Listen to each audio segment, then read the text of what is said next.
aguardando a gravação aqui. Boa noite a todos e a todas. Vamos dar início a mais uma aula da disciplina Tópicos Avançados em Administração. Está todo mundo pilhado aí, porque é sexta-feira. Sextou, né? Mas vamos lá com esse conteúdo que é maravilhoso. Vamos trabalhar, lembrando que são vários tópicos, né? Como tópicos avançados, vocês vão passear pela administração como um todo. E como a gente vai passear, a gente não poderia parar de passear, ou seja, parar um pouco para estudar alguns pontos que são cruciais da administração, que é a parte mais fundamental, é a parte mais histórica, é a parte mais de quem são os autores, quem são as diretrizes, quem são os alinhamentos que as pessoas, os administradores, utilizam para gerenciar e administrar as empresas. Então, a gente vai estudar hoje um pouco sobre o quê? Fundamentos da administração. Eu vou explicando e vou falando e vocês podem interagir comigo na hora que vocês quiserem, tá? Então, primeiro ponto é fundamento da administração. O estudo das teorias da administração que nos ajuda a compreender os processos fundamentais baseados nisto, a escolha uma linha eficaz da ação, nos mostrando onde surgiram várias ideias válidas para empresas atuais. O importante e o mais interessante do fundamento da administração, as teorias de administração, é que elas não são iguais a outras teorias, que uma sobressai entre a outra e aquela outra é tipo destruída ou esquecida ou deixada para lá. Na administração, uma teoria ela serve para complementar a outra, ela serve como um aspecto para evolução da outra teoria. Então, você vai sempre ver uma teoria dizendo, não, ela é melhor ou é pior, não é bem melhor ou pior. Ela se viu por um determinado momento, por uma determinada situação, houve uma melhoria. O que significa uma melhoria? Utilizou uns princípios dessa teoria e evoluiu para outra teoria mais interessante, mais eficaz para os momentos atuais. Por exemplo, a gente não pode analisar, por exemplo, a questão da teoria de Taylor, utilizando a teoria de Taylor nos momentos atuais exatamente como foi criada. A gente tem que dar e fazer determinadas adaptações. É justamente que esse assunto de hoje a gente vai trabalhar sobre isso, tá? Então, fica acompanhando aí que vocês vão ver muita coisa interessante. Outro ponto aqui, ó, olha só. A teoria científica. Essa teoria foi desenvolvida por Frederick Winslow Taylor, com o seu livro Princípios da Administração Científica, que procurava a racionalização do trabalho operário, ou seja, a preocupação era o trabalho operário, fazer cada um ter uma padronização, ter uma orientação, ter uma sequência para desenvolver um trabalho de forma melhor, eficiente, eficaz possível. Essa ênfase na análise é na divisão do trabalho do operário, sendo a unidade fundamental da organização as tarefas do cargo e o ocupante do mesmo, ou seja, eu não estou preocupado com o contexto completo, estou preocupado com quem está executando aquela função, aquele cargo e o ocupante. Está realmente executando a tarefa com eficácia, com eficiência? Está realmente realizando o trabalho com excelência, com qualidade? E o Taylor trabalhava muito bem isso, utilizando os princípios da administração científica. Atenção ao método de trabalho para os movimentos necessários à execução de uma tarefa, para tempo padrão, causando o quê? Especialização do operário, ou seja, eu queria um operário que soubesse fazer muito bem o que eu colocava para fazer. Depois, reagrupamento de movimentos, operações, tarefas e cargos. Não era qualquer um que fazia atividade. Segundo a visão de Taylor, para uma pessoa executar uma tarefa, ele tem que ter um conhecimento para executar aquela tarefa, aquele cargo, e tem que ter uma formação qualificada para executar aquela atividade. Por que isso tudo? Porque imagina eu colocar qualquer pessoa para vender. Eu não sei vender, e aí eu não vou conseguir executar as atividades com total qualidade que eu queria que aquele funcionário ou eu mesmo realizasse aquela atividade, porque eu não detenho daquele conhecimento. Então, ele pegava a pessoa, analisava o processo que aquela pessoa ia executar, formalizava e qualificava, gerava um padrão e treinava para deixar aquele profissional especialista naquela atividade. Isso era uma visão que Taylor tinha e que até hoje a gente utiliza. Queira ou não queira, hoje a gente pega um profissional. Se a gente domina que ele saiba tudo, beleza. Mas se a gente acredita que ele não tem um determinado conhecimento, qual é a primeira expertise que um profissional, um gestor faz? Qualificar, treinar, deixar ele totalmente ciente do que ele vai fazer para que ele tenha um resultado melhor. Então, essa era a teoria que trabalhava em cima da teoria de Taylor. Teoria clássica, desenvolvida por Henry Fayol. A teoria clássica que preocupava com a organização e a aplicação dos princípios da administração geral, ou seja, eu utilizo os princípios da administração geral, utilizando e analisando agora a organização e a aplicação. Olha só, ela baseava na forma e disposições dos órgãos competentes da organização, departamentos e de suas inter-relações estruturais. O que significa? Lembra do pessoal do P8, o fluxograma? Agora vamos para a realidade que a gente está acostumado a ouvir. Manda quem pode, obedece quem tem juízo.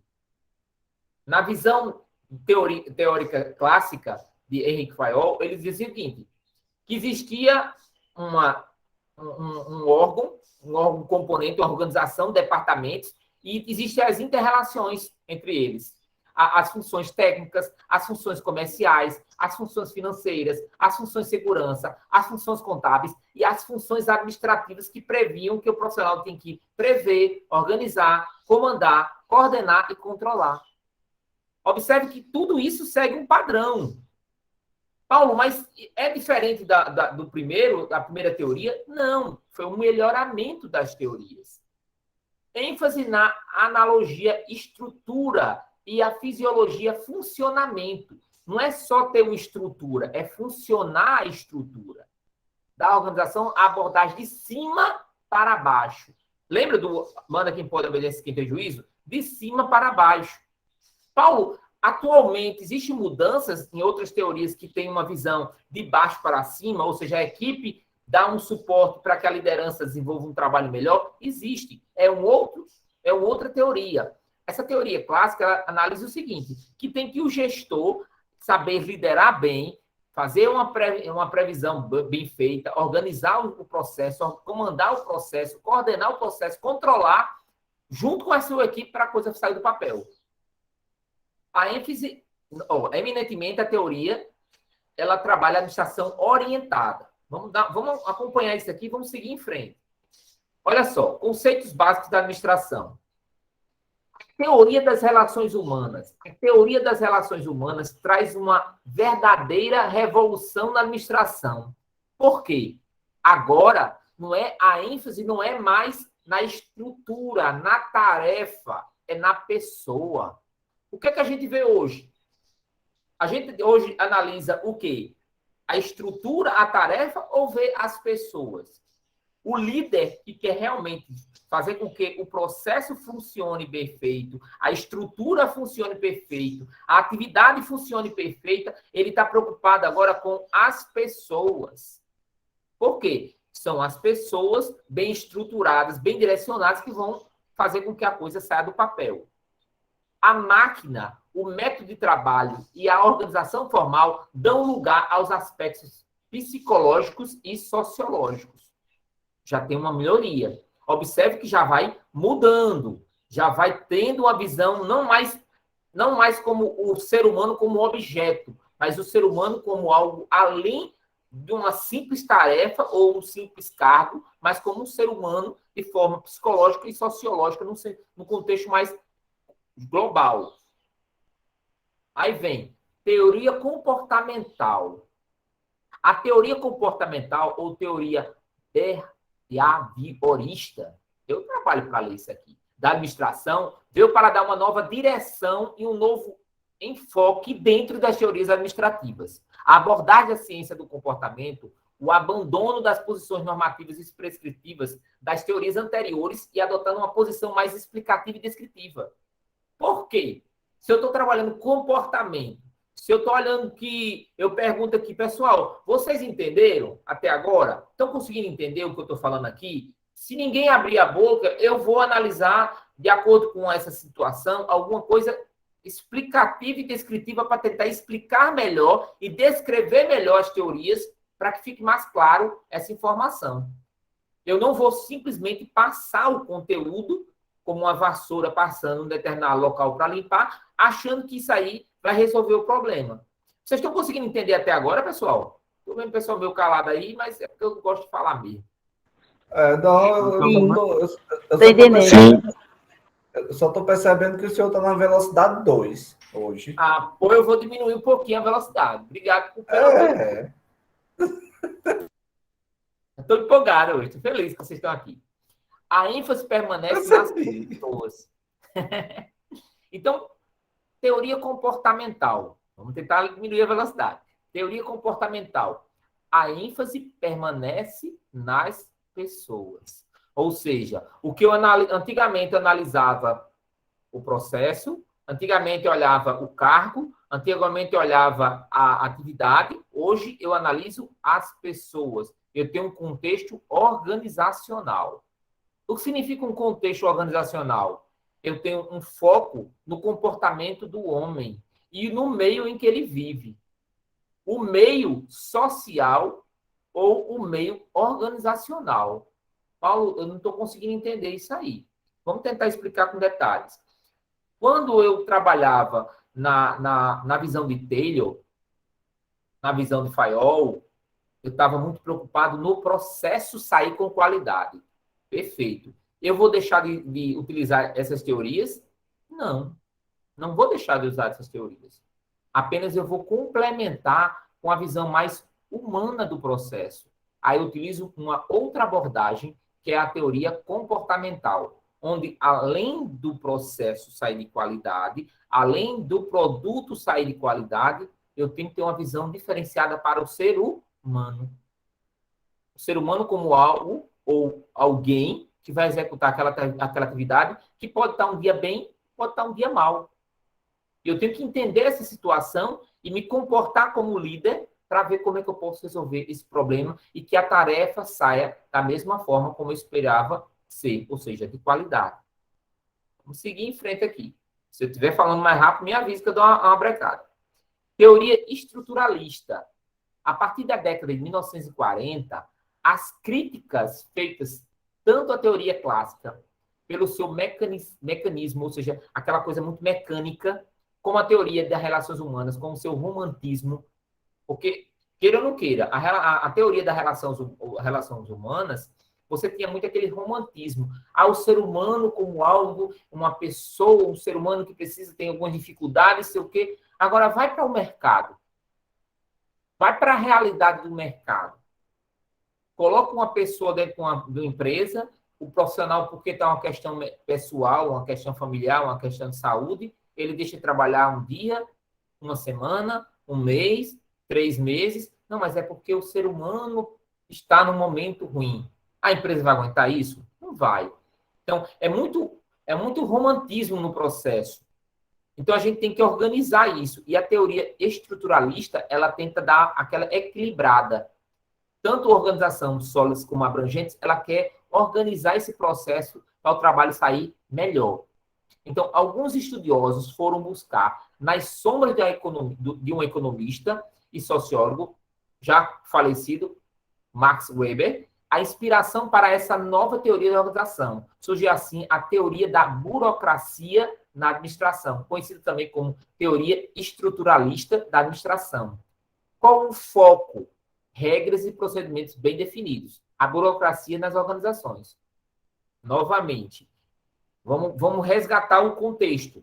Eu estava com a visão do processo ser bem feito, eu estava com uma visão da qualidade do produto, eu também estava com outra teoria que fala muito das relações humanas. Mas nesse processo todo eu esqueci do quê? Da questão burocrática. Existem algumas questões burocráticas, principalmente no nosso país, onde a gente vê várias coisas que são burocracias que têm que ser executadas antes mesmo da empresa abrir. Paulo, como assim? Vamos lá. Para eu abrir uma empresa hoje, eu preciso de alvará do bombeiro. Se for da parte de alimentos, da vigilância sanitária. Eu tenho que ter vários documentos, ou seja, burocracias, que me possibilitem eu abrir o negócio. Paulo, mas eu tenho um processo bem feito. Tem, mas a parte burocrática precisa ter esse requinte de preocupação. Então, essa estrutura, essa teoria, ela permeia por essa visão de ter o cuidado o requinte de não deixar essa parte burocrática ser deixada de lado. A teoria sistêmica da administração. A partir da teoria geral de sistemas, a TGS, que surgiu com o trabalho do biólogo alemão Lubin, publicado em 1950 e 1968, em que uma de suas alternativas é de que a propriedade do sistema não podem ser descritas em termos de separado de seus elementos. Vamos entender isso aqui de outra forma. A teoria geral dos sistemas fundamenta-se em 3 princípios. Quais são eles? Primeiro, o sistema existe dentro de outros sistemas. A empresa existe dentro do sistema. Qual é o sistema? Econômico, que é do Brasil. Então, ela existe, é um sistema dentro de outro sistema. Os sistemas são abertos. Existem mudanças nesse sistema. Outro ponto, as funções de um sistema dependem de sua estrutura, porque dependendo de uma estrutura mais complexa, muda a forma do sistema funcionar, muda as funções que o sistema funciona. Vamos analisar assim. Eu tenho uma empresa pequena. Quantos funcionários eu posso ter nessa empresa? Vamos lá, 2 funcionários. Aí uma empresa começa a crescer. Eu começo a ter 10, 15 funcionários. Eu não mudei as funções? Não mudei a forma que a empresa vai funcionar naquele ambiente? Então, é dessa forma que essa teoria analisa. Quanto maior o número de colaboradores, quanto maior ela estiver envolvida, essa estrutura aumentar, as funções também desse sistema vão aumentar. Teoria da contingência. A abordagem contingencial afirma que não há nenhum caminho universal aplicado a um problema em administração, mas que a necessidade da situação, em particular, determinar a melhor abordagem do problema organizacional. Vamos ver 2 pontos aqui.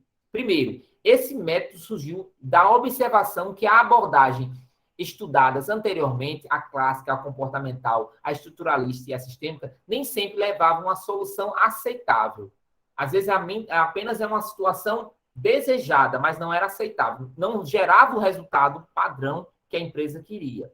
Outra informação que eu quero passar para vocês, que embora eu esteja falando aqui, lendo esse material, explicando esse material, eu vou procurar alguns vídeos, que eu já encontrei um vídeo muito bom falando de telha, outro falando de firewall, que vai dar uma forma mais clara para a gente entender cada elemento desse, cada estrutura dessa. Então, não fiquem perdidos, não. Assim que terminar essa aula, quando vocês puderem, assistir novamente, entendam. Esse material vai ser enviado para vocês via PDF, para vocês estudarem quantas vezes vocês quiserem. E vai ter enviado também vídeos fora da aula, vídeos que eu achei interessantes, que são dinâmicos, dá para a gente aceitar e abordar esse conteúdo de forma mais dinâmica e mais aceitável. Então, fiquem tranquilos em relação a isso também. A abordagem contingencial é eclética, ou seja, ecletismo, sistema filosófico que aproveita o que há de melhor nos demais sistemas. Novamente, como eu comecei desde o princípio falando das teorias, uma teoria ela não é melhor do que a outra, mas ela é um complemento da outra. Eu vou usando pedaços de cada teoria e vou criando uma situação que é interessante para a minha empresa, para a minha realidade, para o meu mercado. Por exemplo, eu não posso deixar de pensar no modelo de telha ou firewall para uma indústria, por exemplo, porque ele precisa de pessoas que tenham aquela padronização. Mas se eu penso numa padronização, se eu penso em outro modelo de negócio mais dinâmico, mais diferenciado, eu tenho como mudar e trazer outras teorias para me ajudar nesse processo para deixar a empresa com um modelo mais aceitável para o mercado e para os meus clientes de uma forma geral. Então, é interessante isso também. Aí, nessa teoria científica, o que Taylor trabalhava? Que a gente já começou a falar lá naquele começo, mas eu vou retornar e fortalecer. Existiam funções básicas da administração, segundo Taylor, segundo a teoria científica. Quais são essas teorias? Primeiro princípio seria o quê? O princípio do planejamento. Substituir qualquer coisa improvisada através do planejamento e método. Qual é a visão de Taylor? Eu não quero agir como aqui no Brasil, e lá também existia muito aquela coisa do executar. O povo brasileiro é um povo executor. Ele gosta de executar antes de pesquisar, estudar, trabalhar, desenvolver, analisar. Isso é muito complicado, porque o nível de erro é muito grande. Então, o que é que essa teoria está dizendo? Trabalhando dos princípios da teoria científica segundo o princípio de Taylor. Princípio do planejamento. Antes de qualquer coisa, eu tenho que planejar. Eu tenho que analisar o que é que deve ser feito e o que não deve ser feito para depois realizar alguma coisa. Mas antes de eu executar, eu tenho que ter o quê? O princípio do preparo. Selecionar cientificamente os trabalhadores e prepará-los e treiná-los para produzir mais e melhor. De acordo com o quê? Com métodos de planejamento e preparação de máquinas, equipamentos e produção, bem como arranjo físico e dispositivos racionais das ferramentas e materiais. Paulo, calma, está lendo muito rápido, não estou entendendo. Vamos lá. Eu não planejei, beleza. Agora eu vou preparar. Preparar quem? Preparar a minha equipe, preparar os equipamentos. Se minha equipe não estiver qualificada com o equipamento, eu vou treinar ela para poder desenvolver e executar atividades nesses novos equipamentos. Só depois que eu tenho isso bem alinhado, ou seja, eu sei que a pessoa pode executar aquela atividade porque ela foi qualificada para executar aquela atividade, é que eu passo o próximo passo. Por que é tão importante isso? Eu não sei se acontece nas empresas os quais vocês já trabalharam, mas já passou por algum motivo, uma experiência com vocês, que vocês foram contratados ou entraram num estágio e a empresa simplesmente disse, ó, a atividade tua é essa. Dá teus pulos. Já aconteceu com vocês situação como essa? Fala aí para mim.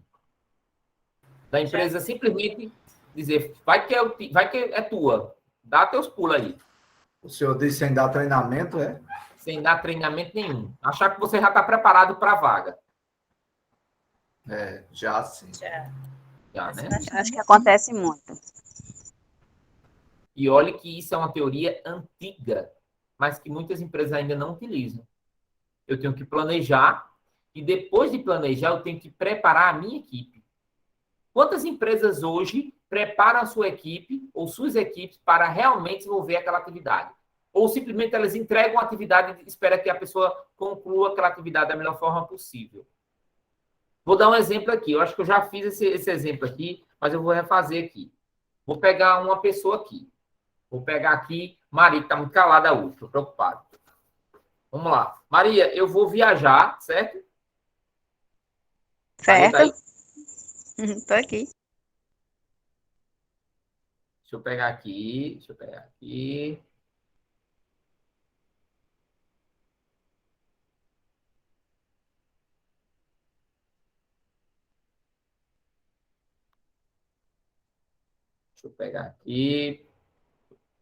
Pronto.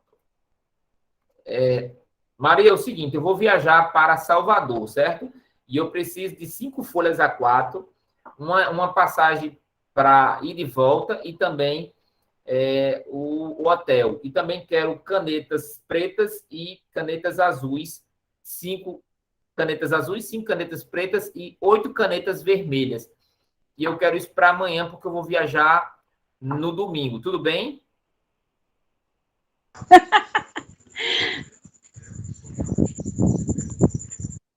Certo? Certo. Agora, me repita o que eu pedi para você. 5 canetas azuis e vermelhas. Não, 5 canetas pretas e azuis, 8 canetas vermelhas, 4 folhas de papel A4 e a passagem de volta para Salvador, é isso? Foi que eu errei. Errou. Qual foi o erro aí, pessoal? Qual foi o erro? O hotel. A quantidade de canetas vermelhas. A sequência.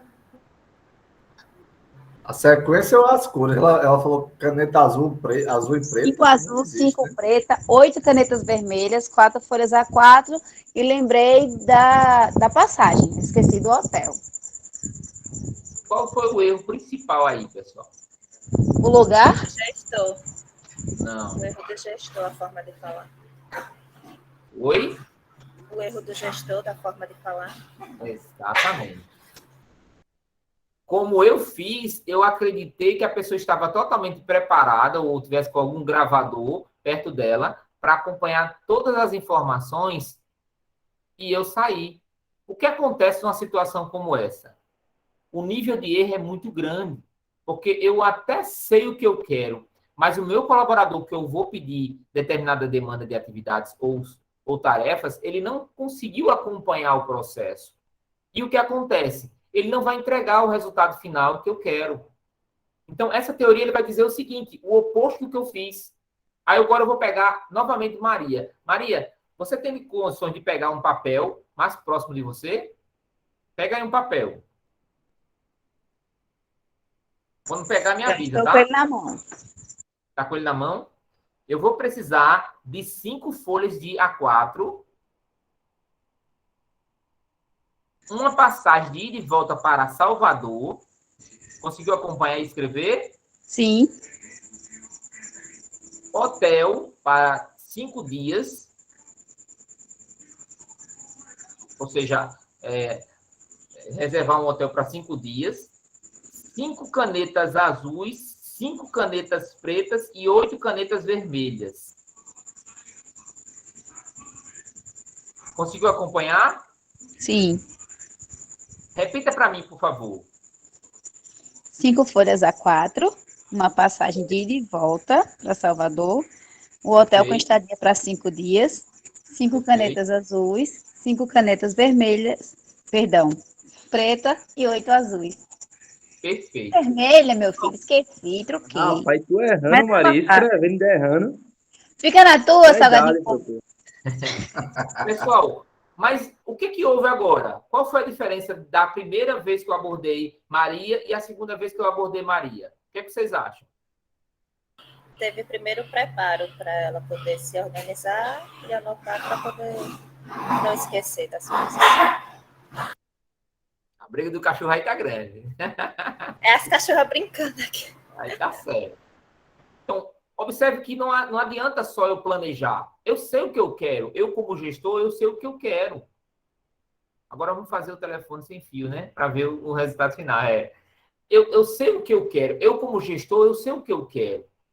Agora, muitas vezes, eu não sei preparar o colaborador para ele entender exatamente a mesma comunicação. E aí eu cometo erros correntes no processo de comunicação que geram improdutividade no processo. Então, o que eu tenho que fazer primeiro? Planejar o que eu quero. Segundo, preparar a minha equipe e o equipamento necessário para a coisa acontecer. Terceiro, controle. Princípio do controle. Qual é o princípio do controle? Controlar o trabalho para se certificar de que o mesmo está sendo executado de acordo com as normas estabelecidas e segundo o plano previsto. O que eu fiz quando eu perguntei? Repete para mim, Maria da Glória, o que eu pedi para você, que você copiou. O que eu fiz nesse exato momento? Eu fiz o preparo ou fiz o controle para ter segurança do que ela estava copiando e estava coerente com o que eu pedi? Me diga aí para mim. Controle. Diminuindo o risco dela errar. Para não correr o risco dela errar. Porque ela errando, eu vou viajar com material a menos e vai me prejudicar também.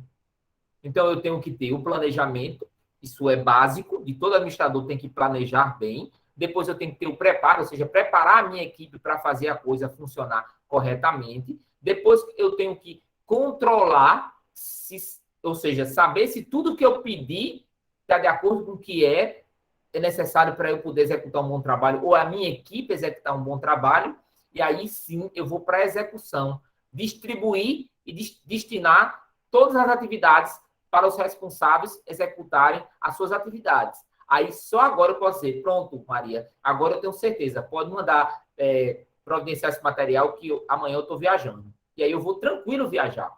Porque eu sei que o que eu pedi para a Maria, eu não só planejei na minha cabeça, como eu planejei em um papel, como eu preparei ela, como eu controlei, ou seja, verifiquei que tudo que eu solicitei para ela estava coerente, como eu pedi para ela executar da forma que a gente já tinha treinado.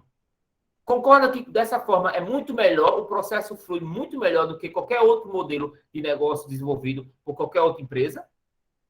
Sim ou não? Sim. Sim, professor. Mas muitas empresas não utilizam. Isso é uma teoria científica, uma teoria antiga, de Taylor. Mas até hoje deve ser trabalhada e empregada. Em outras palavras, não é porque a teoria é antiga que ela não pode ser aplicada nos tempos atuais, mas ela tem que sofrer algumas molduras, ou seja, modificações, alterações para se adaptar à realidade nossa.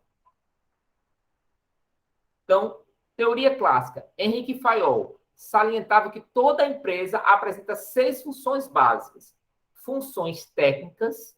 Que funções técnicas são essas? Relacionada com a produção de bens e serviços na empresa. Ou seja, eu tenho que ter uma parte técnica na empresa. Vamos pegar uma empresa como a Romanel. Olhei aqui como referência, nossa amiga aqui. A Romanel tem uma equipe extremamente técnica para executar a produção dos bens e serviços que ela produz dentro da empresa. Ou seja, as semijoias ou joias de alto requinte e qualidade. Show de bola. Agora tem o quê? Essa função técnica, ela tem uma equipe que tem a função técnica para executar a produção. Mas também tem uma equipe da função comercial, que ela até conhece como faz a produção, como é que produz o produto, como é que realiza toda a parte de colocar o ouro, de trabalhar detalhes das joias, mas ela está muito mais voltada para o quê? Para compra, venda e permuta do processo. Então, ela está qualificada para trabalhar focado na compra, venda e permuta, ou seja, trocar um produto por outro. Funções financeiras. Toda empresa, segundo Fayol, apresenta essas 6 funções básicas. Funções financeiras. Qual é a função financeira? Embora a pessoa tenha até um pouco do conhecimento de como produz, até um pouco de uma visão de como vende, mas o foco dela é gerenciar o capital da empresa. Sem essa função, a empresa não tem recursos financeiros para comprar novos produtos, para contratar novos vendedores e a coisa fluir corretamente. Aí tem outra, é a função da segurança ou de segurança, relacionada com a proteção e preservação dos bens e das pessoas. Ou seja, quando eu estou dentro de uma fábrica, eu preciso de um equipamento para me proteger e para proteger o meu equipamento, para ele não ser danificado e para eu não perder um colaborador. E observe que tem instituições que eles colocam lá na entrada da fábrica tantos dias sem acidente de trabalho, porque é uma preocupação que eles têm para não executar isso, até para não pagar um imposto a mais por esse acidente de trabalho.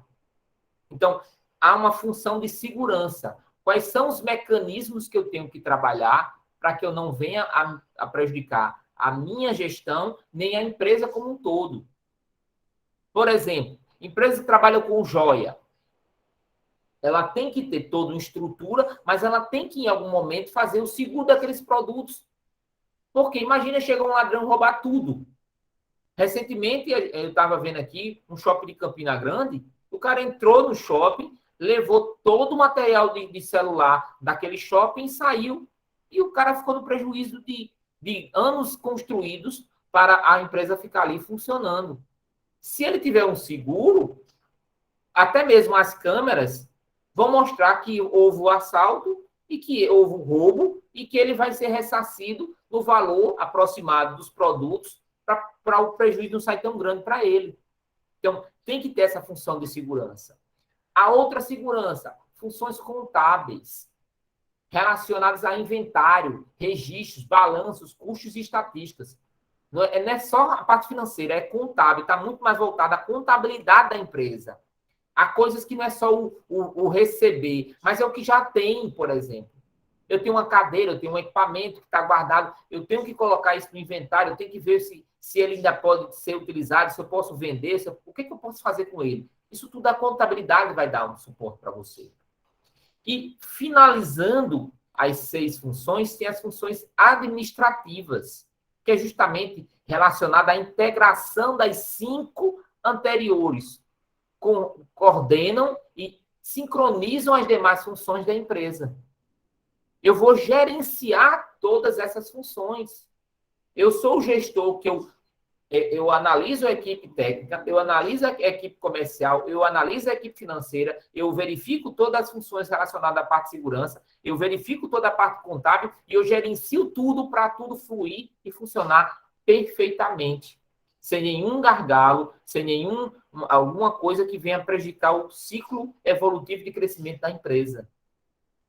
Isso tudo é trabalhado na teoria clássica de Henry Fayol. Agora, vamos lá. Até hoje, isso é aplicado ou não? Vamos lá. Sim ou não, pessoal? Sim. Sim. Por quê? Porque não é porque há uma teoria clássica, é antiga, que ela não pode ser absorvida e trabalhada, analisando as melhorias de cada empresa. Por exemplo, dentro da parte administrativa, das funções administrativas, tem as funções hoje que são muito trabalhadas, que são as funções humanas.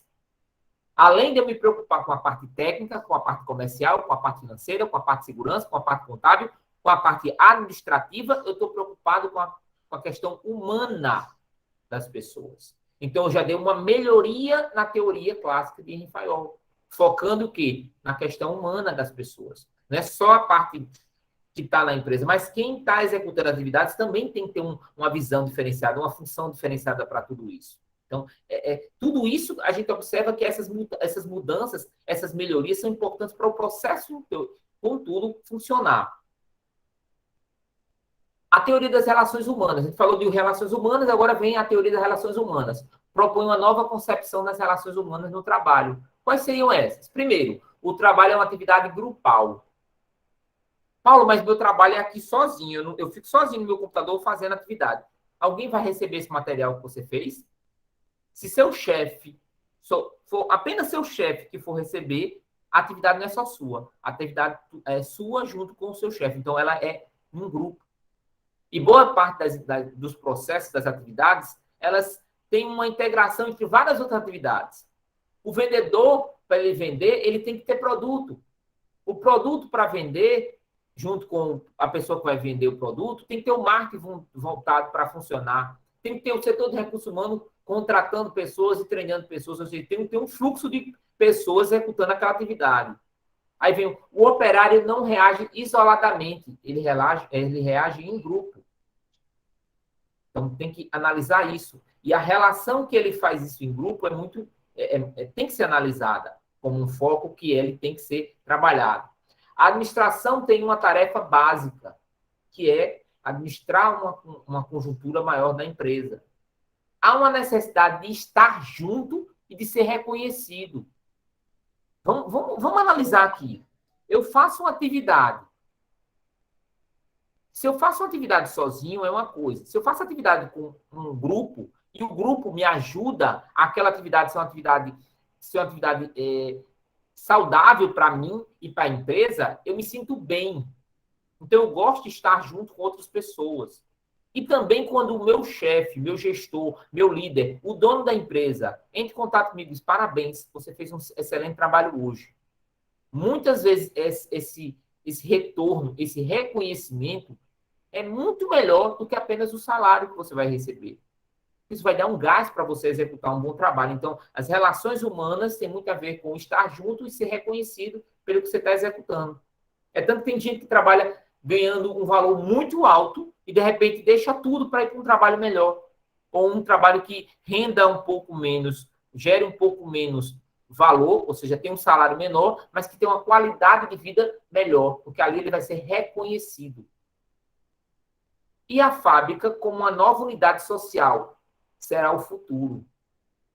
Existem mudanças que a fábrica vai trabalhar. E a gente tem que ver isso como uma unidade social que ela pode moldar de acordo com os seres humanos que estão lá trabalhando nessa unidade social, nessa fábrica.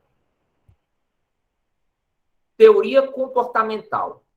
Douglas McGregor procurou a teoria comportamental, se preocupou em comparar os dois estilos opostos e antagônicos da administração. De um lado, o estilo baseado na teoria tradicional, aquele modelo tradicional de acontecer. E do outro, o estilo da concepção moderna a respeito do comportamento humano, a teoria Y. Então, existe a teoria X e a teoria Y. Vamos entender o que cada teoria dessa tem a ver com a teoria comportamental. Dentro dessa visão, a teoria de McGregor pressupõe que a teoria X ainda molda os aspectos humanos de muitas organizações. Como assim, Paulo? Como é que a teoria comportamental analisa? Lembra daquele ditado, manda quem pode e obedece quem tem juízo? A teoria X, ele analisa dessa forma. O gerente manda, ou seja, o gerente é autoritário, eles têm um estilo agressivo, regressivo, controlador, cerrado, sem desenvolvimento, produtividade limitada, cultura depreciativa, ou seja, tudo isso para faça como eu estou mandando, eu pedi para você fazer agora, você vai fazer exatamente como eu pedi, eu não quero mudança, eu quero exatamente daquela forma. E tem um estilo Y, que é justamente o oposto, propõe uma administração mais participativa e democrática, onde eu tenho equipe, eu tenho meu líder, e o líder ele vai desenvolver a minha equipe, ele vai controlar a minha equipe, ele vai conquistar e melhorar continuamente os resultados que a minha equipe está tendo. Para quê? Para que eu possa delegar com o quê? Com responsabilidade. Paulo, mas o que tem a ver teoria comportamental X e Y? Aí que vem, você tem que fazer esse mix. Vai ter empresas que vão ter esse comportamento e vai ter empresas que vai ter outro comportamento. Como é que eu vou lidar com esses dois comportamentos? Justamente analisando o comportamento dos líderes, de gerentes, das pessoas que estão envolvidas dentro da empresa. Teoria estruturalista. Apesar de Max Weber ser o pai da teoria da burocracia, outros autores contribuem bastante para o desenvolvimento dessa teoria. A exemplo de Richard Hall, que sancionou 6 dimensões contínuas da estrutura organizacional, a saber, primeiro, a divisão do trabalho baseada na especialização funcional, ou seja, eu sou especialista no que eu faço, hierarquia das autoridades, cada um tem sua autonomia, sistema de regras e regulamentos, a teoria estruturalista está analisando o quê? Regras e regulamentos. O que é que hoje a gente vive? A gente vive por meio de regras. Por exemplo, quando entrar na empresa, usar o mínimo possível as redes sociais. Tem empresa que até bloqueia o uso de redes sociais. Isso é o quê? Um regulamento, uma regra imposta pela empresa. Que em uma empresa funciona dessa forma e outras empresas não funcionam. Uma empresa que trabalha com comunicação, com design, com redes sociais, ela não pode estar restrita ao uso das redes sociais, porque ela trabalha com isso. Mas vai ter regulamentos que organizem e regulem isso aí. Formalização das comunicações. Vamos estabelecer um meio de comunicar com a equipe para que não fique várias pessoas se comunicando de forma diferentes. Impessoalidade na relação entre as pessoas. A gente está vivendo um momento, e aí existiu essa evolução justamente para isso, onde era muito rígido a comunicação. Você, para entrar numa sala, você tem que bater na entrada, pedir licença para entrar na sala para falar com o seu gestor. O que acontece hoje? Grandes salas abertas, grandes mesas com vários cantos para cada um ficar na sua estação de trabalho trabalhando, e você só faz levantar a cabeça e falar com o seu chefe que está na sua frente e pedir determinada demanda para ele. Tornou o processo muito mais impessoal. Existe uma organização, existe um respeito, mas tentou transformar essa impessoalidade para gerar um pouco mais de flexibilidade e agilidade no processo de comunicação. Faz sentido para vocês o que eu estou falando, pessoal? Sim ou não? Sim, com certeza. Sim, professor. Seleção e promoção baseada no quê? Na competência técnica. Não é mais fulano é meu amigo e ele vai ser contratado para ser gerente. Fulano eu não gosto, ele vai ser o gari, vai ser o porteiro, vai ser o que não prestar na empresa, eu vou colocar ele. Não, vai ser analisado agora preceitos e análises, o quê? De competências técnicas. Essa pessoa realmente tem competência técnica para trabalhar em determinada função? Se tem, ótimo, então ele vai ser treinado para trabalhar em determinada função. Fulano ainda não tem? Ele vai ser treinado por enquanto ele fica nessa outra função. Então, foi selecionado e promovido baseado na competência técnica das pessoas. Teoria sistêmica da administração. Abaixo alguns aspectos que são importantes para interpretar o sistema e entender como essa teoria pode colaborar com a administração. Primeiro, ambiente. A teoria do sistema da administração, ela analisa o ambiente. Tudo está ao redor do sistema e como ele se relaciona. Ou seja, eu estou dentro do ambiente e eu estou vendo como ele funciona e eu vou moldar-se de acordo com o ambiente. Ou eu simplesmente digo, não, eu não consigo me encaixar nesse ambiente, então eu vou sair. Então, tudo está ao redor do sistema, está relacionado ao ambiente no qual você está inserido. 2, sinergia, que é uma palavra que o Vanderlan usa muito, coordenador da gente. O resultado é maior que a soma das partes, ou seja, o efeito de potencializar os resultados pretendidos. Então, não é o que todo mundo está fazendo, é se o que todo mundo está fazendo está gerando um resultado final aceitável. Essa sinergia, esse agrupamento, alguns vão trabalhar menos, outros vão trabalhar mais, mas o resultado final foi perfeito, então está tudo certo. Vamos seguir em frente. Então, sinergia está dentro da teoria dos sistemas. Homeostasia, ou seja, o equilíbrio dinâmico. Tudo tem que estar dinamicamente funcionando corretamente. E o entropia, ou seja, o processo pelo qual todas as partes do sistema tendem à exaustão, à desorganização e, fim, à morte da empresa. A empresa está no sistema. Analise o seguinte, a empresa está no sistema. Se ela não se adequa àquele sistema, e se cada um, ou cada elemento da empresa, ou cada departamento, ou cada pessoa, ou cada gestor, tem uma visão diferente de como executar aquela atividade dentro da empresa, a tendência é a desorganização. A um não entender o que o outro está falando, a um ficar exausto com as demandas. Quer ver uma palavra que muita gente fala para mim, cliente fala para mim em consultoria? O cliente chega para mim e fala o seguinte, meu funcionário, ele trabalha o dia todo e a impressão que ele tem, que ele fala para mim, é que ele não fez nada. O que significa isso, pessoal? Trabalhei o dia inteiro, mas no final do dia, a impressão que eu tenho é que eu não fiz nada. Alguém pode dizer o que significa isso?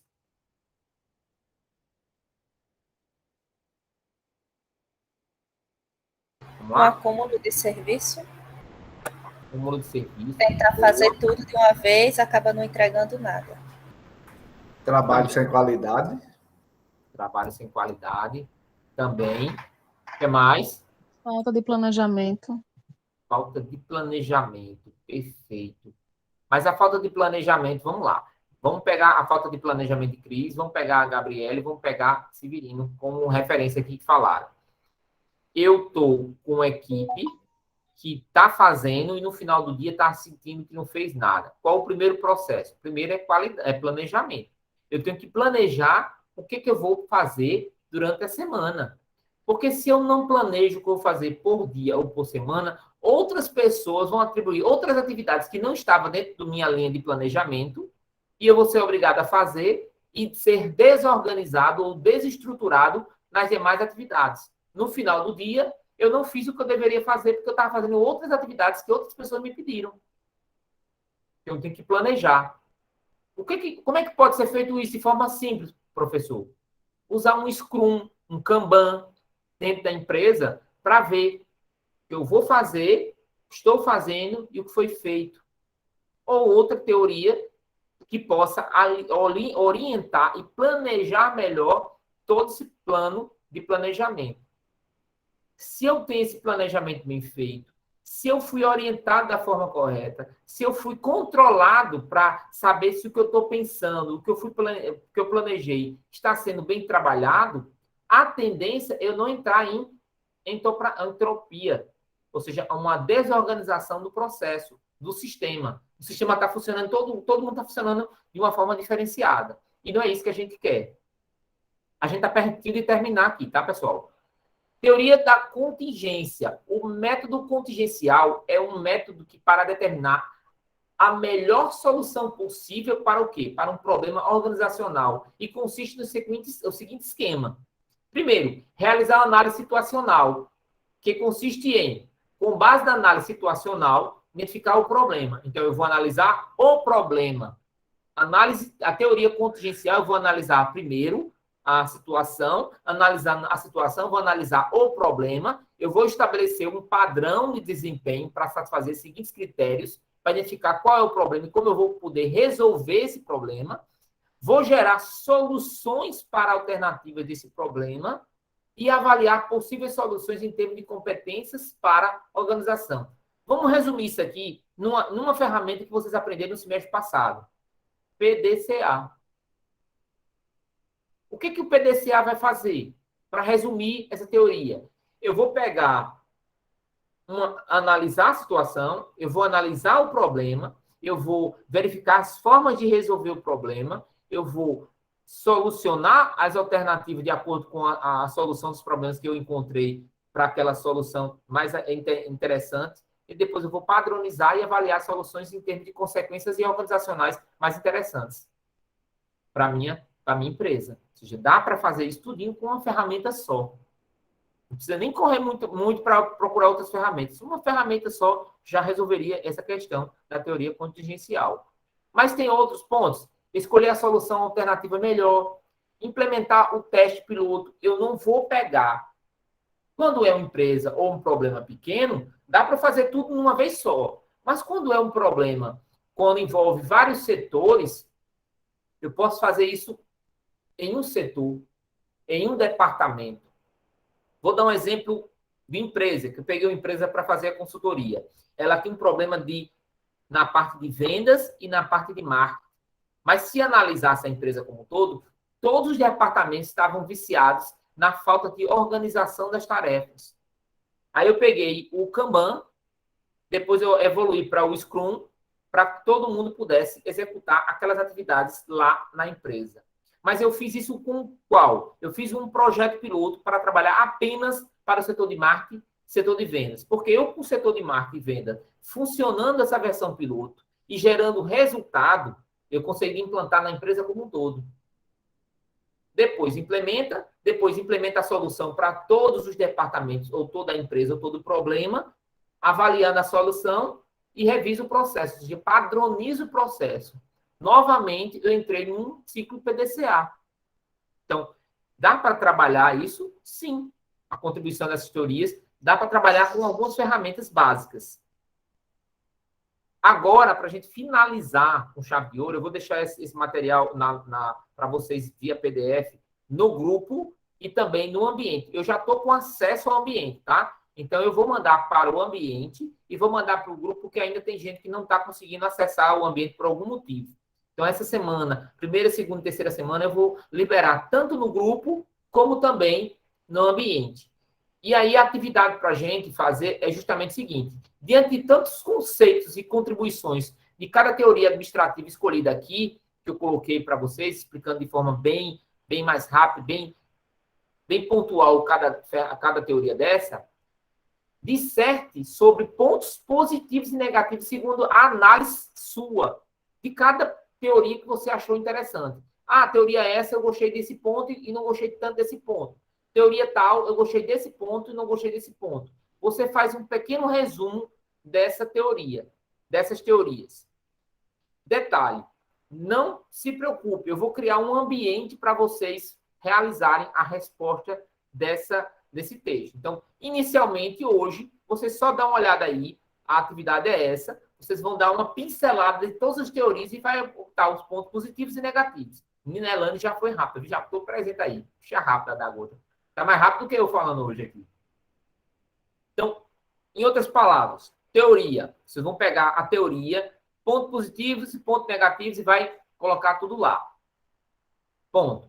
Essa vai ser a atividade da semana. Aí na próxima semana eu vou observar, eu vou dar uma data para vocês entregarem. Qual é essa data? Até a próxima aula. Então vocês têm a semana inteira para entregar. Vocês têm sábado, domingo e a semana inteira. Só na sexta-feira à noite, depois da sexta-feira à noite, 23 horas e 59 minutos eu não aceito mais. Mas até lá eu estou aceitando essa atividade. Todo mundo conseguiu entender direitinho, pessoal? Sim ou não? Fala para mim aí. Sim. Sim, professor. Sim, foi ótimo. E só para finalizar aqui, ó, a frasinha bem massa aqui de Peter Drucker, é o que é o seguinte: as pessoas são contratadas pelas suas habilidades técnicas, mas são demitidas pelos seus comportamentos. Então, tenham cuidado, porque hoje, mais do que nunca, o que você escreve nas redes sociais ou o que você fala durante o seu meio social pode lhe prejudicar e pode fazer com que você não seja contratado ou você seja demitido das suas empresas a qual você está trabalhando. Então, tenha cuidado com isso, tá? Então, coloquem agora aí no chat o nome e presente. E quem não tiver dúvida pode ficar à vontade para assistir a aula na próxima semana. Mas pode ficar à vontade, tá? Não precisa mais ficar, não. Estão todos liberados. Boa noite, professor. Tchau, professor.